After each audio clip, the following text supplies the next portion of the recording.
வணக்கம். இது கலைக்கதைக்களம். வணக்கம் நண்பர்களே. இன்றைய வீடியோவில் நாம் பார்க்கப் போவது ஒரு மிகவும் முக்கியமான வாழ்க்கை உண்மை. வாதாட பலருக்கும் தெரியும், உரையாட சிலருக்கே தெரியும். இந்த ஒரு வரி நம்ம வாழ்க்கையை மாற்றக்கூடிய ஒரு பெரிய உண்மை. நம்மில் பலர் பேசுகிறோம், ஆனால் உண்மையில் எத்தனை பேர் உரையாடுகிறோம்? வாதம் என்பது என்ன?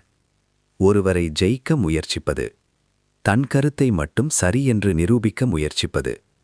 நாம் பல நேரங்களில் என்ன செய்கிறோம் தெரியுமா? மற்றவர் என்ன சொல்கிறார் என்று கேட்காமல் நாம் என்ன சொல்ல வேண்டும் என்று மட்டும் யோசித்துக் கொண்டிருக்கிறோம். இதுதான் வாதம். இதில் உணர்ச்சி அதிகம், புரிதல் குறைவு. ஒரு வாதம் நடந்தால் அதன் முடிவு என்ன? ஒருவர் ஜெயிப்பார், மற்றவர் தோல்வியடைவார். ஆனால் உண்மையில் இருவரும் தோல்வியடைந்து விடுகிறார்கள். அப்படியென்றால் உரையாடல் என்றால் என்ன?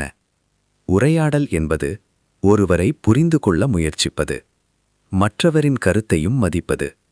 உரையாடலில் நான் சரி நீ தவறு என்ற எண்ணம் இருக்காது. நாம் இருவரும் ஒன்றாக உண்மையை கண்டுபிடிப்போம் என்ற மனப்பான்மை இருக்கும். ஒரு நல்ல உரையாடல் நடந்தால் இருவருக்கும் நிம்மதி கிடைக்கும், உறவுகள் வலுப்படும். நீங்கள் கவனித்திருக்கிறீர்களா? சிலர் பேசும்போது நமக்கு அமைதி கிடைக்கும். அவர்களிடம் நாமே நம்ம மனதை திறந்து பேசுவோம். அவர்களே உண்மையான உரையாடலை தெரிந்தவர்கள். ஒரு குடும்பத்தில் சின்ன விஷயத்திற்கே பெரிய சண்டையாகிவிடும். ஏன் தெரியுமா?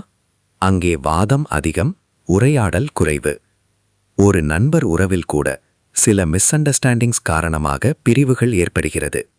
ஒரு வேலையிடத்தில் ஒரு சிறிய கருத்து வேறுபாடு கூட பெரிய பிரச்சனையாக மாறுகிறது.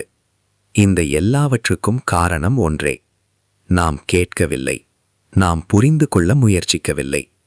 நாம் எப்படி நல்ல உரையாடலை கற்றுக்கொள்ளலாம்?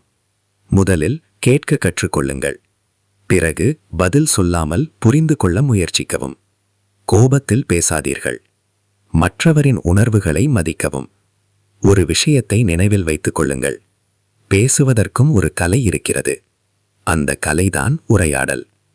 இன்றைய உலகத்தில் பலர் பேசுகிறார்கள், ஆனால் சிலர் மட்டுமே உண்மையில் தொடர்பு கொள்கிறார்கள்.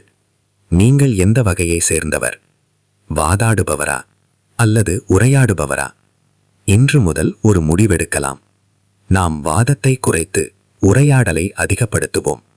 அப்போதுதான் நம்ம வாழ்க்கையும் நம்ம உறவுகளும் அமைதியாகவும் மகிழ்ச்சியாகவும் இருக்கும். நன்றி நண்பர்களே. இந்த வீடியோ உங்களுக்கு பிடித்திருந்தால் லைக், ஷேர், சப்ஸ்கிரைப் செய்ய மறக்காதீர்கள்.